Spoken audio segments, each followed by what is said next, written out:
Welcome है सभी बच्चों का। कैसे हो आप सभी। मैं शिव कुमार यूपीएससी और स्टेट पीसीएस के साथ साथ सभी गवर्नमेंट जॉब के इस बैच में आपका स्वागत करता हूं। आइए स्टार्ट करते हैं। आपकी जो है हमने वायुमंडल कंप्लीट करा दिया था और पिछली क्लास से हम पहले बता चुके हैं। अभी आपको 2 चैप्टर फिनिश कराए हैं जिसमें लगभग 10-10, 15-15 हमने लेक्चर लिए हैं और बिल्कुल तसल्ली पूर्वक ऐसा कोई सा बिंदु नहीं छोड़ा है कि उसमें यदि क्वेश्चन आना है आईएएस के एग्जाम में, क्वेश्चन आना है पीसीएस के एग्जाम में, कि आप कहीं से क्वेश्चन ना कर पाओ।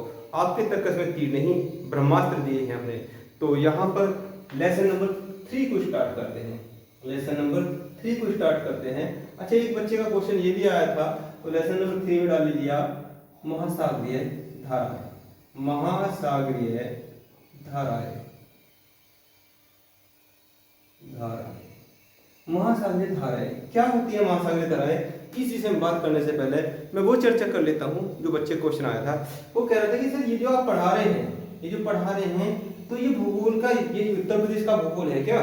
तो उत्तर प्रदेश का भूगोल भी है, ये भारत का भूगोल भी है, ये विश्व का भूगोल भी है।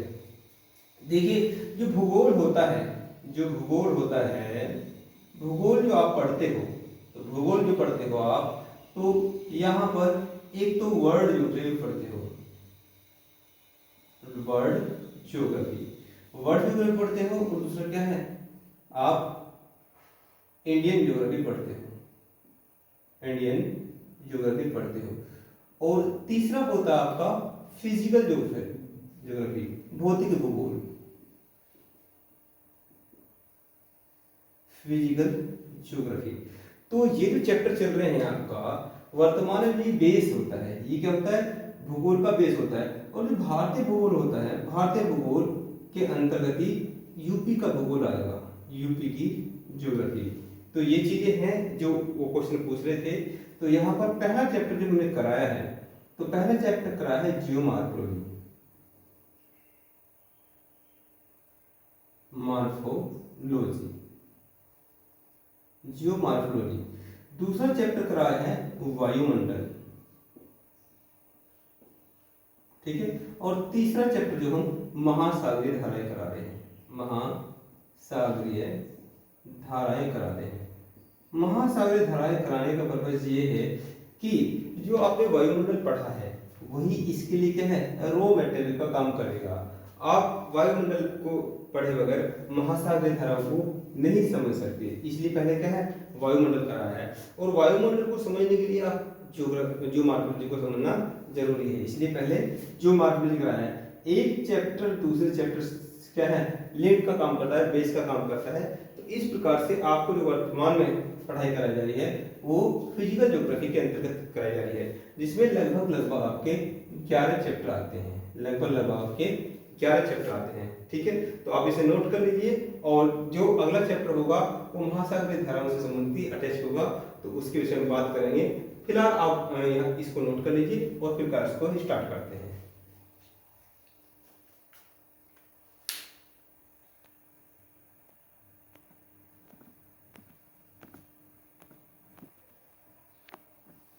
हो गया, चलिए इसको रख लीजिए। महासागरीय धाराएं, आज का जो चैप्टर है लेसन नंबर 3 है, महासागरीय धाराएं। छोटा सा चैप्टर है, छोटा सा चैप्टर है, आज या कल तक ये समाप्त हो जाएगा। लेकिन जैसा हमारा आपसे वादा है कि यदि किसी चीज को छेड़ेंगे तो फिर उसमें कोई भी बिंदु नहीं छोड़ेंगे, उसमें कोई बिंदु नहीं छोड़ेंगे। तो आई महासागरीय धाराएं। तो महासागरीय धाराएं आप क्या समझते हैं कि जैसे महासागर है, जैसे आपने नदी देखी होगी, समुद्र आपने देखा होगा, सब बच्चों ने समुद्र नहीं देखा होगा। तो समुद्र में इस प्रकार से लहरें चलती हैं, इस प्रकार से लहरें चलती हैं। तो उन्हें चलाने का काम कौन करता है? तो वही क्या है, वही महासागरीय धाराएं हैं, वही महासागरीय धाराएं हैं जो इस प्रकार से आप लहर देखते हैं। तो सबसे पहले उसी लहर को क्लियर कीजिए कि वो लहर क्या है। तो इसकी शब्दावली को समझेंगे, महासागरीय धाराओं की शब्दावली क्या है, महासागरीय धाराओं को समझने से पहले, ठीक है। शब्दावली देखते हैं। तो इस प्रकार से आपने, यदि आप साइंस के विद्यार्थी हैं तो नहीं भी हैं तो मैं सिखा देता हूं। इस प्रकार से जो लहरें चलती हैं, इस प्रकार से जो लहरें चलती हैं, ठीक है। ये डायग्राम आप नहीं बनाने के भी इस डायग्राम को बनाएंगे। तो इस प्रकार से जो लहरें चलती हैं, ऐसे जो लहरें चलती हैं ऊपर नीचे, तो ऊपर जो लहर है, इसको बोलते हैं श्रृंग। ठीक है, ऊपर का जो पार्ट है इसको श्रृंग बोलते हैं और नीचे का जो पार्ट है इसको गर्त बोलते हैं। ठीक है, फिजिक्स में ये टॉपिक आता है। ठीक है, जब रस्सी को पकड़कर एक तरफ पकड़कर दूसरी तरफ बांधकर इस प्रकार से कनेक्ट करते हैं तो ऊपर जो हिस्सा उठ रहा है वो क्या है, श्रृंग है, और ये क्या है, गर्त है। तो ऊपर का ये पार्ट क्या है, श्रृंग है, ये क्या है, श्रृंग है, और नीचे का पार्ट क्या है, गर्त हो जाएगा। इसको भी आप बना लीजिए, ये नीचे का पार्ट क्या है, गर्त है। तो एक श्रृंग से एक श्रृंग के बीच की दूरी, एक श्रृंग से एक श्रृंग के बीच की दूरी क्या कहलाती है, वो तरंग दैर्ध्य कहलाती है। क्या है, वो उसकी तरंग दैर्ध्य है, कितनी, कैपिटी है। और एक गर्त से एक गर्त के बीच की दूरी क्या कहलाती है, वो तरंग दैर्ध्य कहलाती है, तरंग दैर्ध्य। ठीक है, ये क्या है, इसको लैम्डा से प्रेजेंट करते हैं, इसको लैम्डा बोलते हैं, तरंग दैर्ध्य। जो इस प्रकार से लहर उठती है, तो सबसे पहले आप इसी बात को लिपिबद्ध कीजिए। महासागरीय धाराएं, महासागरीय धाराएं या महासागरीय तरंग जलवायु वेग के कारण, जो वायुमंडल आपने पढ़ा है तो उसके जलवायु के वेग के कारण उसी के स्वरूप को, पहले चित्र बनाइए, पहले चित्र बना लिया आपने, फिर लिखिए महासागरीय धाराएं या महासागरीय तरंग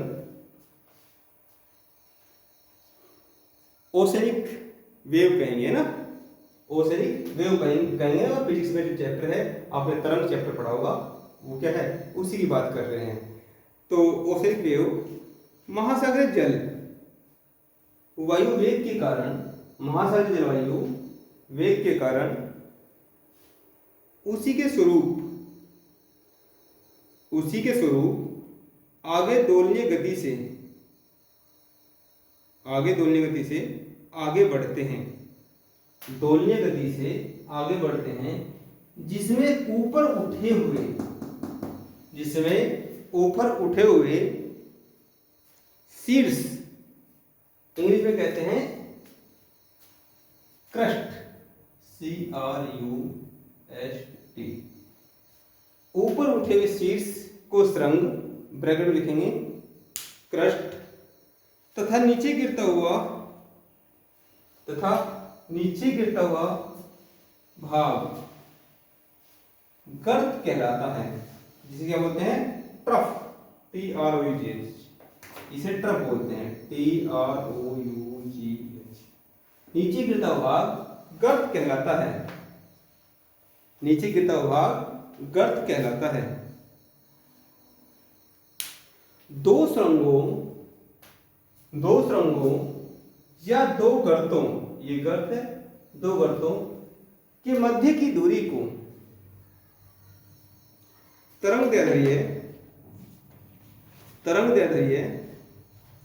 ब्रैकेट में देंगे ये वाला साइन, लैम्डा, तरंग दैर्ध्य लैम्डा कहते हैं, तरंग दैर्ध्य लैम्डा कहते हैं। लिख लिया, तरंग दैर्ध्य लैम्डा कहते हैं। अब इस चित्र को बना लीजिए आप, अब इस चित्र से संबंधित बातें होंगी। ठीक है, अब इस चित्र से संबंधित बातें होंगी। पहले हम आपको इन महासागरीय धाराओं को विजुअलाइज कराना चाह रहे हैं। अब इस चित्र को बना लीजिए, फिर इसके बारे में बात करते हैं। ये इस प्रकार से चल रही है, तरंग चल रही है। ठीक है, ये स्थलखंड है, ये क्या है, ये स्थलखंड है, ये स्थलखंड है, और ये क्या है, ये महासागरीय पार्ट है, ये महासागर, ये महासागरीय भाग है। ठीक है, तो चित्र बन गया। अब लिखिए इसमें से, यही दोलन करता हुआ, जो श्रृंग और गर्त ऐसे चल रहे हैं, यही दोलन करता हुआ जल जब स्थल के समीप पहुंचता है, ये स्थलीय भाग है, स्थल के समीप पहुंचता है, तो इसकी श्रृंग व गर्त समाप्त हो जाते हैं।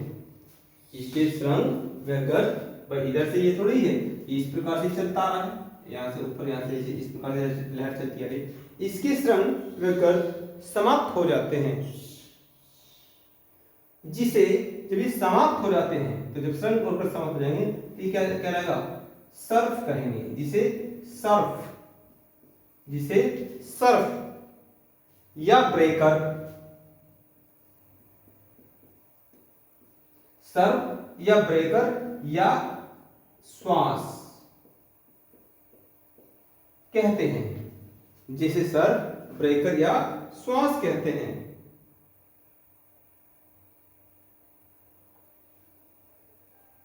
सर्फ या ब्रेकर या श्वास कहते हैं। यह प्रक्रिया, जहां सर्फ बनेगा, ब्रेकर बनेगा, श्वास बनेगा, यह प्रक्रिया स्थल पर जिस भाग में होती है उसे प्रतोड़न, उसे प्रतोड़न या प्लग लाइन, यहां से टूटते हैं ना श्रेणीबद्ध, इसे प्रतोड़न या प्लग लाइन, PLUGLIN, उसे प्लग लाइन कहेंगे, उसे प्लग लाइन कहेंगे।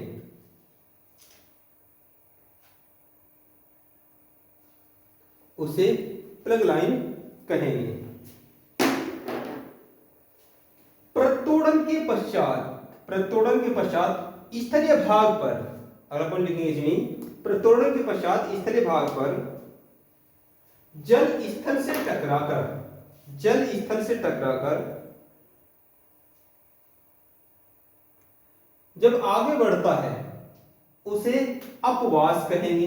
ये जल जो आगे बढ़ रहा है क्या है, अपवास है, WASH, अपवास कहेंगे। जो जल आगे बढ़ रहा है, थोड़ा सा स्थलखंड में जो आगे बढ़ता है, समुद्र में आपने लहरें देखी होंगी, तो क्या है, वो अपवास कहते हैं।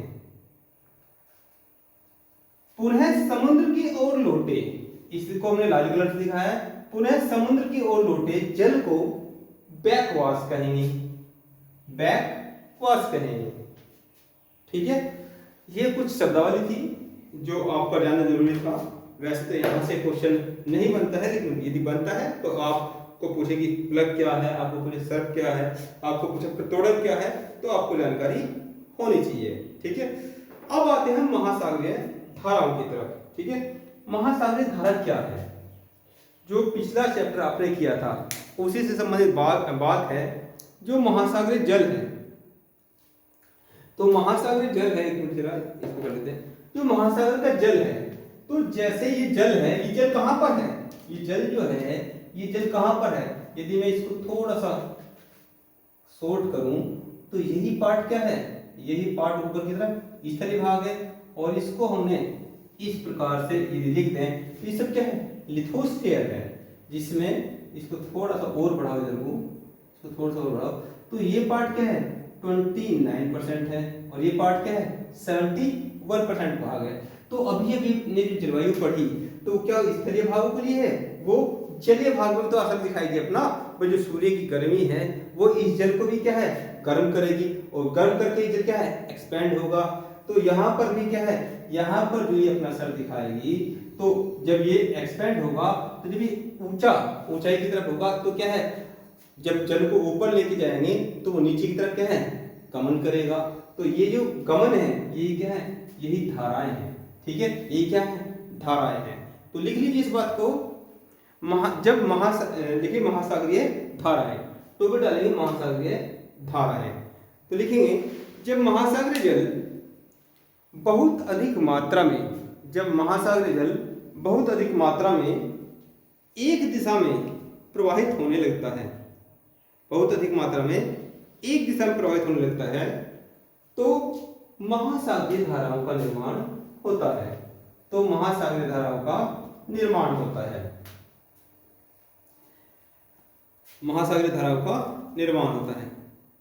ठीक है, इसी में अगला पॉइंट लेंगे, पॉइंटों बात लिखते चल जाएंगे, और जो बातें समझने वाली होंगी वो हम समझा देंगे। ठीक है, महासागरीय धाराओं का मुख्य उद्देश्य, जिस बच्चे ने पहला चैप्टर नहीं किया है, जिसने उसका रिवीजन नहीं किया है, तो उसको बातें समझने में कठिनाई होंगी, इसलिए आपसे नम्र निवेदन है पिछले चैप्टर को रिवाइज कर लें अच्छी तरीके से। ठीक है, अगला पॉइंट लिखेंगे, महासागरीय धाराओं का मुख्य उद्देश्य विषुवत रेखीय क्षेत्र में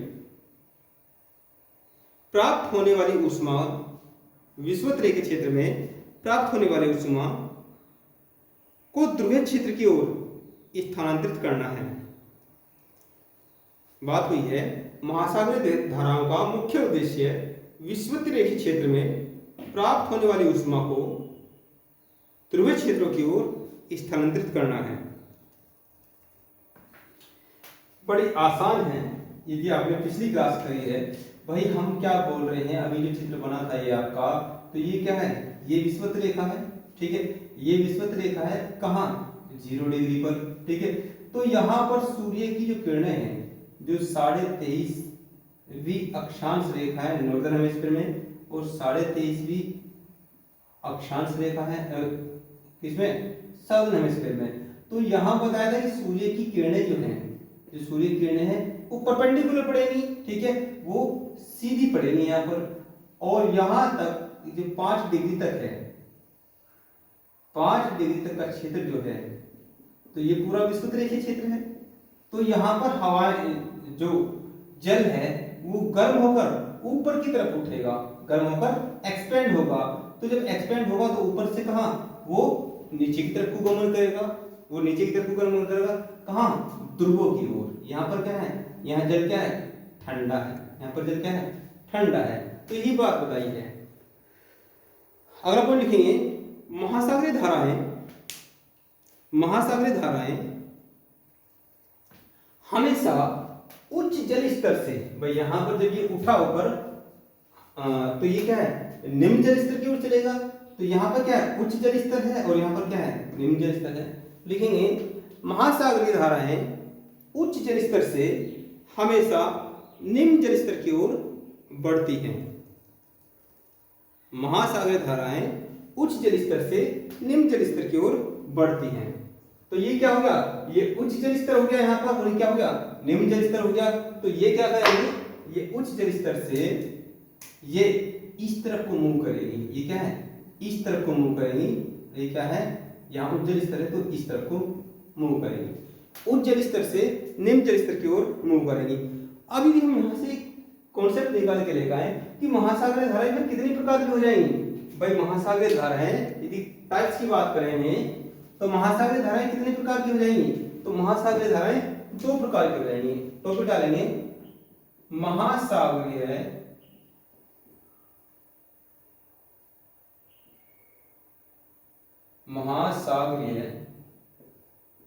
धाराओं के प्रकार।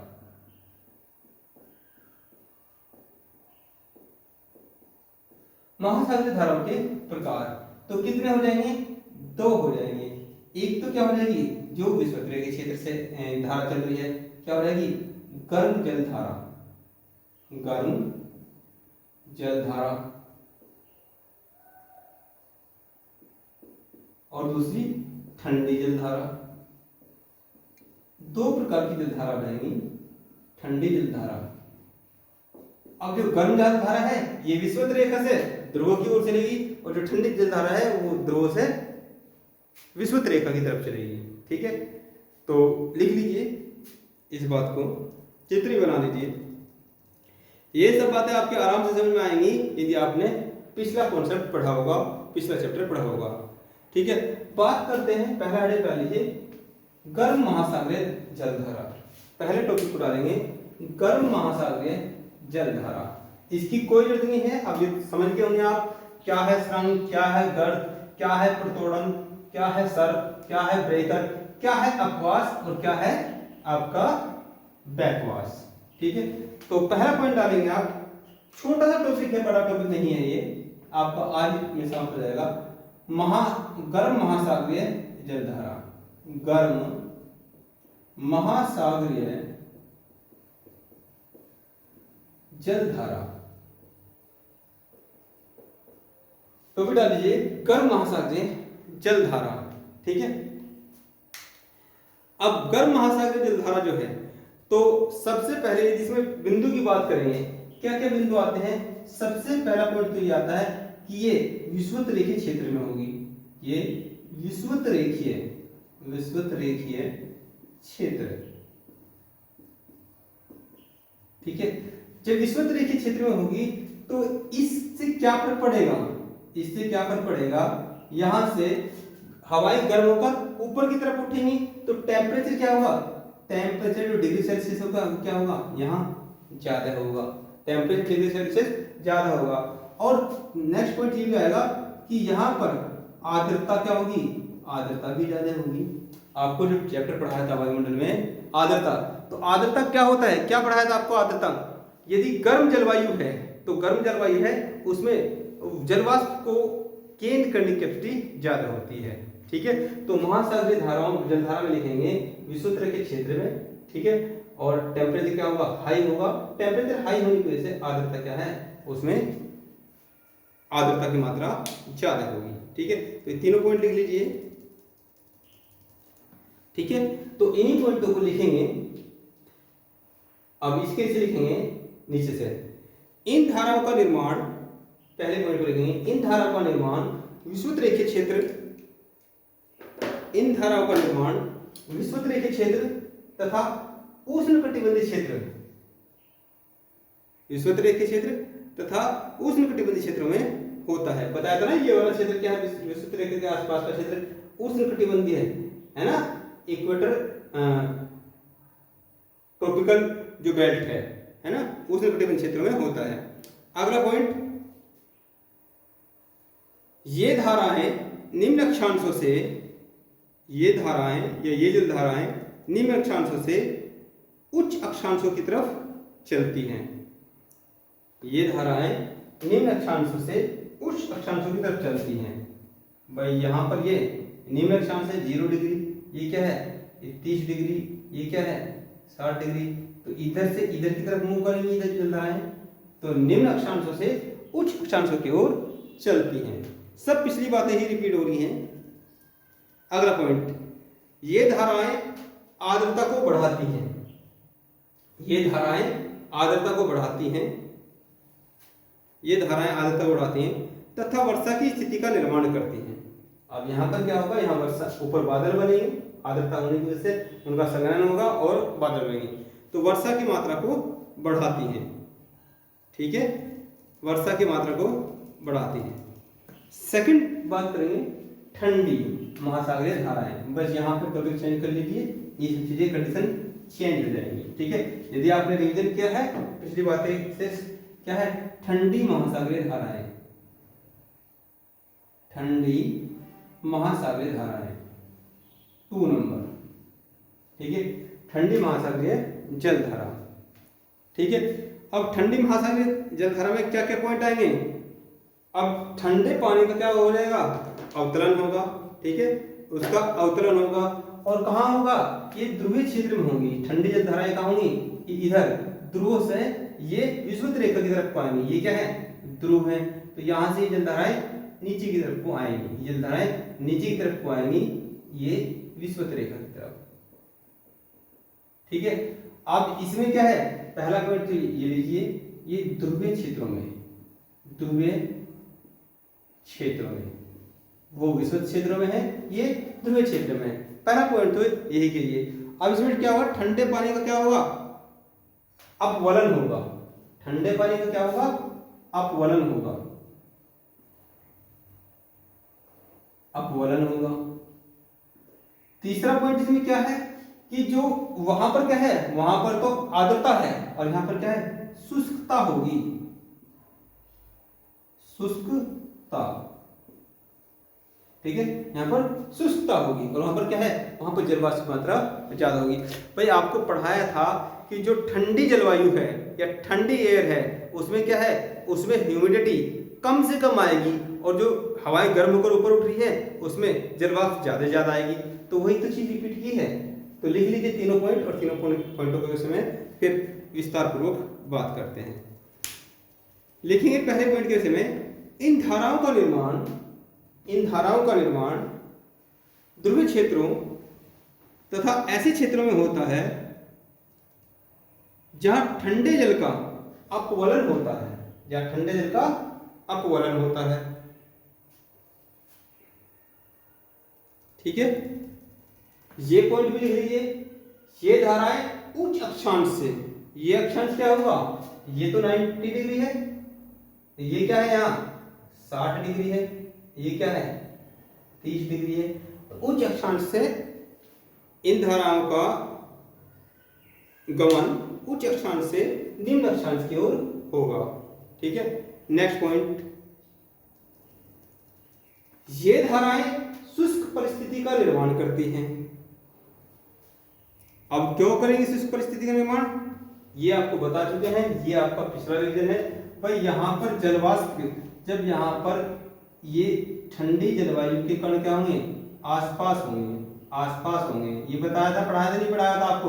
और ये क्या है, यदि हम विषुवत रेखित गर्म जलवायु की बात करेंगे तो वहां पर क्या है, गर्म जलवायु में वायु के कण दूर दूर होते हैं। ठीक है, अब यहाँ पर आप ज्यादा से ज्यादा क्या कर सकते हैं, यहाँ पर ज्यादा से ज्यादा जलवाष्प को क्या है, इसमें ज्यादा होगी जलवाष्प की मात्रा। ठीक है, और यहाँ पर क्या है, यहाँ पर कम आ पाएगी, यहाँ पर कम आ पाएगी।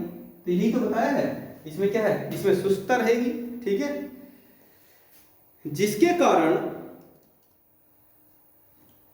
किसके कारण, शुष्कता के कारण, जिसके कारण विश्व के मुख्य गर्म मरुस्थलों का निर्माण होता है। इसी के कारण शुष्कता होगी, बादल नहीं बन पाएंगे, वर्षा नहीं पाएगी, तो क्या है, मरुस्थलीय क्षेत्र हो जाएगा, जिसके कारण मुख्य मरुस्थलों का निर्माण होता है। ठीक है, मरुस्थलों का निर्माण होता है। अब दोनों से कॉमन बातें करते हैं, दोनों से, ठंडी जलवायु से और गर्म जलधारा से, दोनों से कॉमन बात करते हैं। लिखिए अगला पॉइंट, नोट, एनओटी नोट लिखेंगे। जिन क्षेत्रों में ठंडी तथा गर्म, जिन क्षेत्रों में ठंडी तथा गर्म महासागरीय धाराएं मिलती हैं, वहां पोषक तत्वों की मात्रा बढ़ जाती है। जिन क्षेत्रों में ठंडी तथा गर्म, अब ये ठंडी है, क्या है, ये ठंडी और उधर से गर्म भी आ रही है, दोनों धाराएं आपस में मिल रही हैं। ये ठंडी जल धारा है, ठीक है, और ये क्या है, ये गर्म जल धारा है।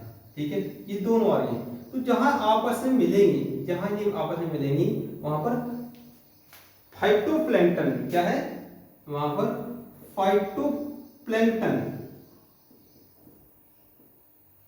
वहां पर फाइटोप्लैंक्टन के लिए क्या है, पोषक तत्वों की मात्रा बढ़ जाएगी। और फाइटोप्लैंक्टन क्या है, मछली का चारा है।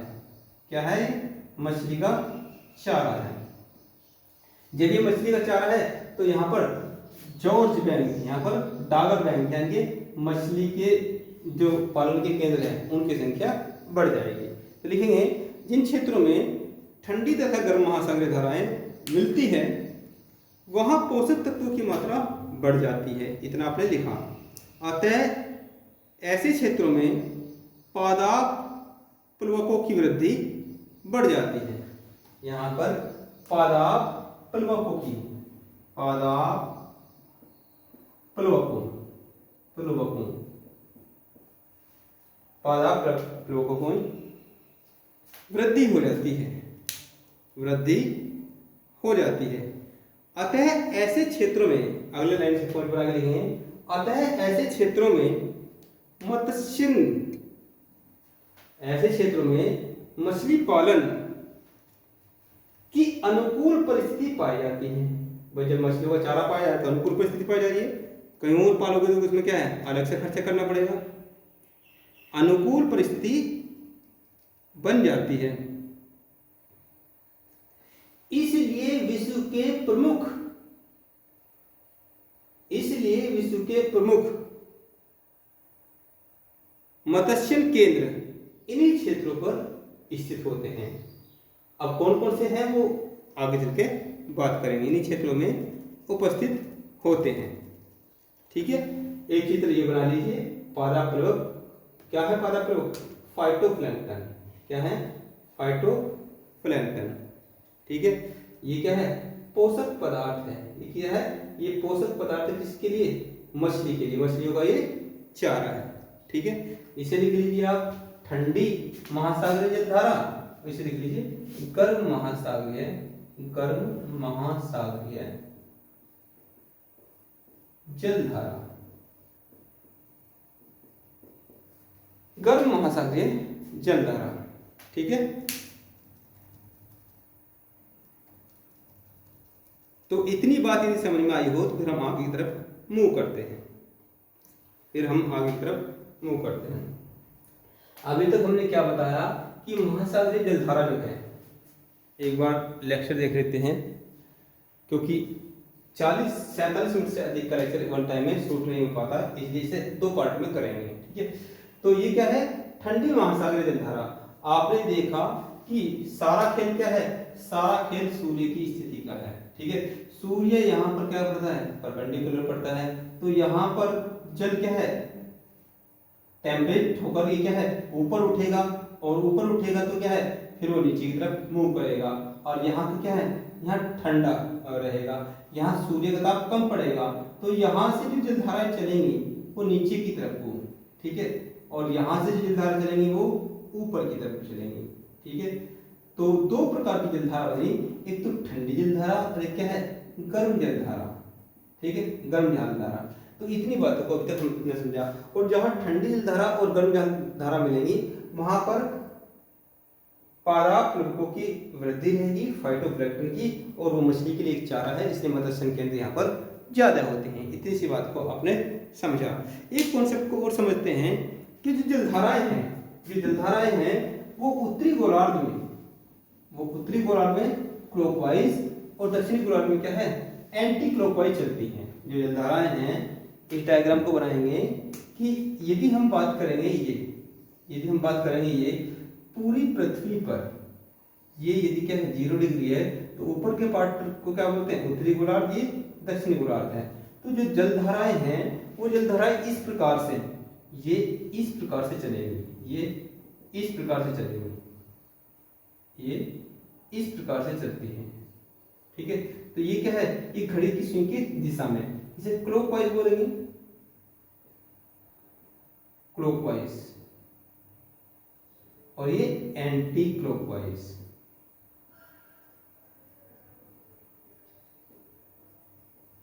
तो इस डायग्राम को आप बना लीजिए। ठीक है, उत्तरी गोलार्ध में क्लॉकवाइज और दक्षिणी गोलार्ध में एंटी क्लॉकवाइज। यदि हम बात करेंगे, रट कर ले लेते हैं, तो यहाँ पर एक जलधारा यहाँ पर इस तरफ मूव करेगी, ठीक है, और एक जलधारा इस तरफ मूव करेगी, और यहाँ से ये क्या है, ये जलधारा जब महाद्वीप भाग से टकराकर ये जलधारा वापस बैक मूव करेगी, ये वापस बैक मूव करेगी। ठीक है,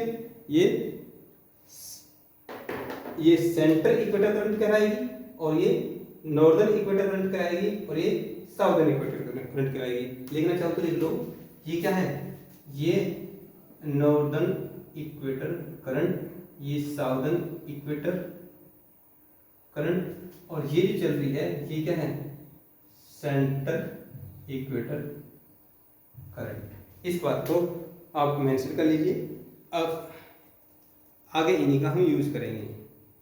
ठीक है, तो पहला पॉइंट लिखेंगे NEC एंड CEC, NEC और SEC। NEC, ये जो NEC लिखा है, पहला पॉइंट लिखेंगे NEC एंड SEC। ठीक है, तो ये जो NEC है, इसे लिख लीजिए उत्तरी विषुवतीय धारा। NEC क्या है, उत्तरी विषुवतीय धारा, और ये है दक्षिणी विषुवतीय धारा। ये उत्तरी विषुवतीय धारा, और ये CES दक्षिणी विषुवतीय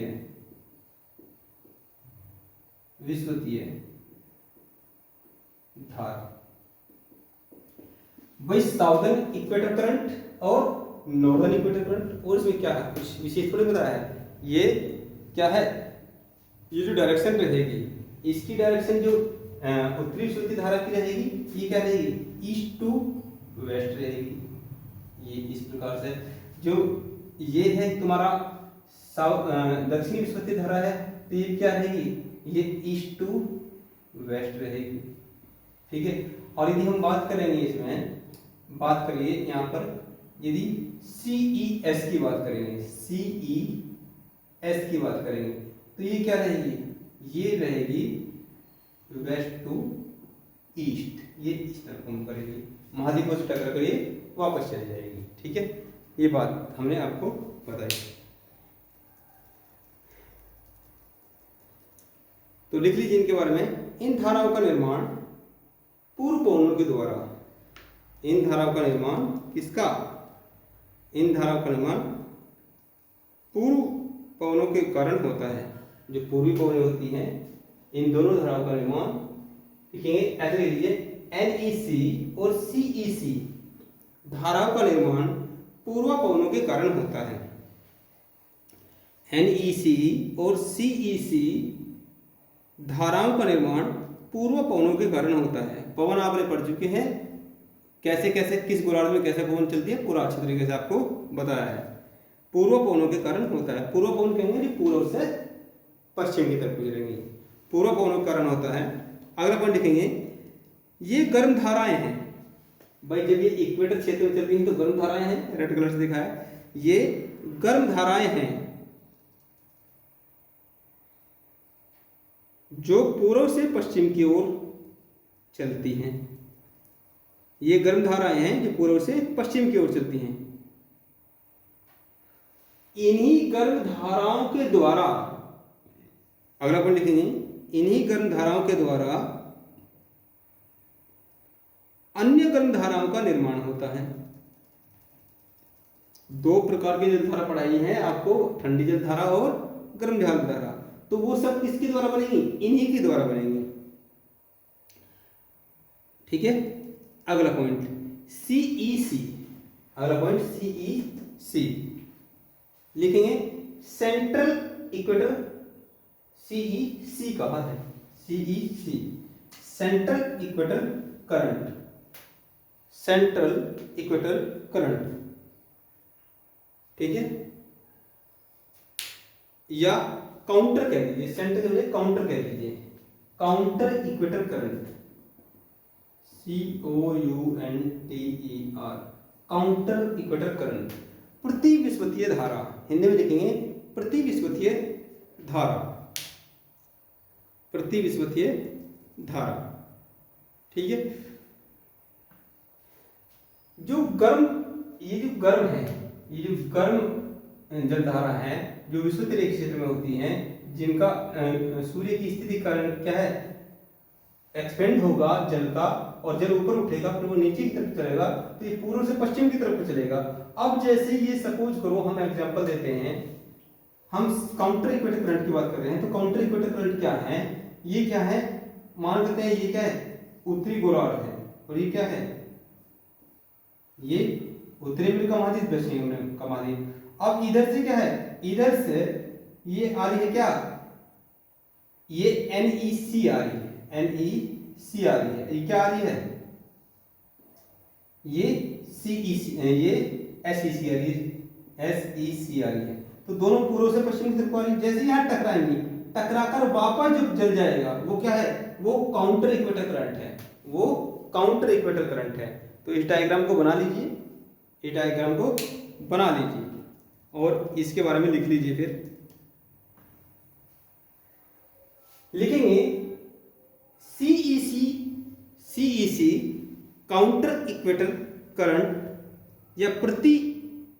या प्रति विषुवतीय धारा का निर्माण गर्म धाराओं के अभिसरण से, गर्म धारा टकराएंगे इसके अभिसरण से होता है। यह धारा पश्चिम से पूर्व की ओर, यह धारा पश्चिम से पूर्व की ओर बहती है, यह धारा पश्चिम से पूर्व की ओर बहती है तथा NEC, ये NEC तथा NEC व SEC, NEC और SEC द्वारा लाए गए गर्म जल को पूर्व की ओर बहा कर ले जाती है। जो जल गर्म जल आया है उसको पूर्व की ओर वापस बहा कर ले जाएगी। पूर्व की ओर बहाकर ले जाती है। यह भी एक गर्म धारा है, यह भी एक गर्म धारा है, यह भी एक गर्म धारा है। बात करते हैं अगला, लिखेंगे डब्ल्यू ई, अगली धारा लिखेंगे W W D, west wind drift. अगला पॉइंट लिखेंगे W D, west wind drift. तो नीचे की तरफ जो है, नीचे की तरफ ये डब्ल्यू डी है, डब्ल्यू डी, तो वेस्ट विंड ड्रिफ्ट। ठीक है, ये पश्चिमी पवन प्रवाह है, लिखेंगे पश्चिमी पवन प्रवाह, पश्चिमी पवन प्रवाह। ये जो आर्कटिक क्षेत्र है, जो आर्कटिक क्षेत्र है, यहाँ पर क्या है, यहाँ पर अलग मार्कर ले लेते हैं, यहाँ पर ये चलती है इस प्रकार से, तो इसकी डायरेक्शन क्या रहेगी, ये रहेगी। ये क्या है, W D, west wind drift है। ठीक है, ये भी एक प्रकार क्या है, ये धारा है जो पश्चिम से पूर्व की ओर चलती है। ठीक है, तो लिखेंगे यह ठंडी धारा का निर्माण, इसमें लिखेंगे डब्ल्यू डी में वेस्ट विंड ड्रिफ्ट, पश्चिमी पवन प्रवाह। तो इसमें लिखेंगे पहला पॉइंट, इस ठंडी धारा का निर्माण पछुआ पवनों के कारण होता है, पछुआ पवनों के कारण होता है। ये धारा दक्षिणी गोलार्ध में पाई जाती है, यहां ये धारा दक्षिणी गोलार्ध में पाई जाती है। अगला पॉइंट, ये धारा अन्य ठंडी धाराओं का निर्माण करती है, यहीं से जितनी भी ठंडी धाराएं निकलेंगी उनका निर्माण होगा। ये धारा अन्य ठंडी धाराओं का निर्माण करती है। ये ठंडी धाराएं विभिन्न महाद्वीपों में, अगला पॉइंट लिखेंगे, ये ठंडी धाराएं विभिन्न महाद्वीपों में मरुस्थलों का निर्माण करती हैं। ये ठंडी धाराएं विभिन्न स्थलों में विभिन्न महाद्वीपों में मरुस्थलों का निर्माण करती हैं। अब ठंडी जल धाराओं से मरुस्थलों का निर्माण कैसे होगा, भाई ये बताइए। जो गर्म जल धारा है, जो गर्म जल धारा है, तो वो क्या है, गर्म होकर ऊपर उठेंगी, वो गर्म होकर ऊपर उठेंगी और ऊपर जाकर क्या है, भाई महासागरों में भी तो बारिश होगी, तो ये क्या है, ऊपर जाकर जो जलवाष्प है, इनमें जलवाष्प की मात्रा ज्यादा है, तो जलवाष्प यहाँ संघनित होकर क्या है, बादल का निर्माण कर देगी, बर्फ के कणों के रूप में, और क्या है, जल के कणों के रूप में।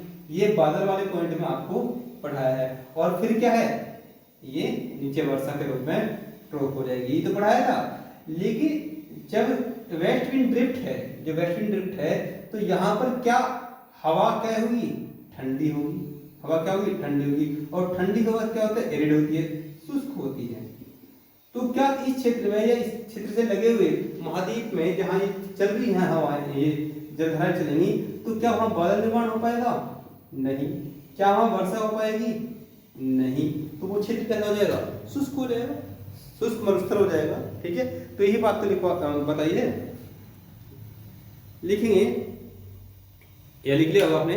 ये ठंडी धाराएं विभिन्न महाद्वीपों में मरुस्थलों का निर्माण करती है। ठीक है, जैसे आगे डायग्राम में इन सब चीजों को बताएंगे, आप अभी एक इंडेक्स फॉर्म में इसको लिख दीजिए। पेरू, जैसे लिखेंगे पेरू जलधारा, एक ठंडी जलधारा है जिसका जो कहां से बनी है, वेस्ट विंड ड्रिफ्ट से बनी है। कैसे हुई है, ये नेक्स्ट लेक्चर में बात करेंगे। लिखेंगे पेरुवियन करंट, पीसी, फर्स्ट लिखेंगे पीसी, पेरुवियन करंट या पेरू धारा। ये क्या करती है, ये अटाकामा मरुस्थल को बनाती है, अटाकामा, ये अटाकामा मरुस्थल को बनाती है। जितने भी मरुस्थलों का निर्माण होता है, ठीक है, वो जलधारा की वजह से होता है। अटाकामा मरुस्थल कहां पर है, दक्षिणी, ये साउदर्न कॉन्टिनेंट में, यानी कि साउदर्न अमेरिका कॉन्टिनेंट, दक्षिणी अमेरिका कॉन्टिनेंट में, दक्षिणी अमेरिका कॉन्टिनेंट। नंबर 2 लिखेंगे फॉकलैंड धारा, FC। नंबर 2 फॉकलैंड धारा, फॉकलैंड करंट, ठीक है, फॉकलैंड धारा। तो इसमें डेल्टा का लिखेंगे पैटागोनिया मरुस्थल। क्या है? पैटागोनिया मरुस्थल, पैटागोनिया मरुस्थल। नंबर 3 लिखेंगे BGC। नंबर 3 है BGC, बेंगुला करंट। ये क्या है? Benguela current. तो डेल्टा का लिखेंगे, ये भी क्या है? ये वाला भी सेकंड वाला भी क्या है? साउथ अमेरिका कॉन्टिनेंट में है। बेंगुला करंट नामीबिया, क्या है?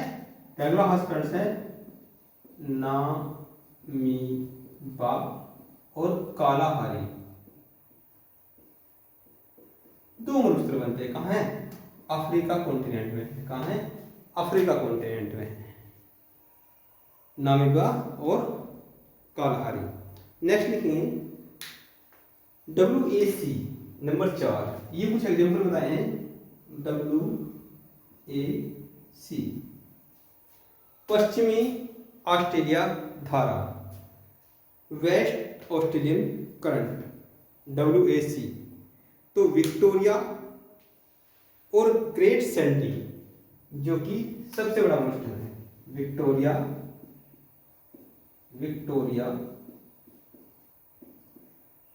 और ग्रेट सैंडी,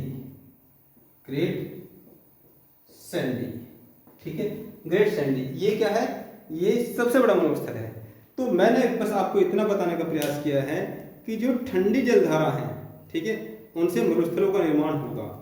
अब जलधारा जहाँ जो टॉपिक है, जहाँ से क्वेश्चन बनते हैं, अटलांटिक महासागर की जलधाराएं कौन कौन सी होती हैं, गल्फ स्ट्रीम क्या है, बेगुल हासा कहाँ पर है,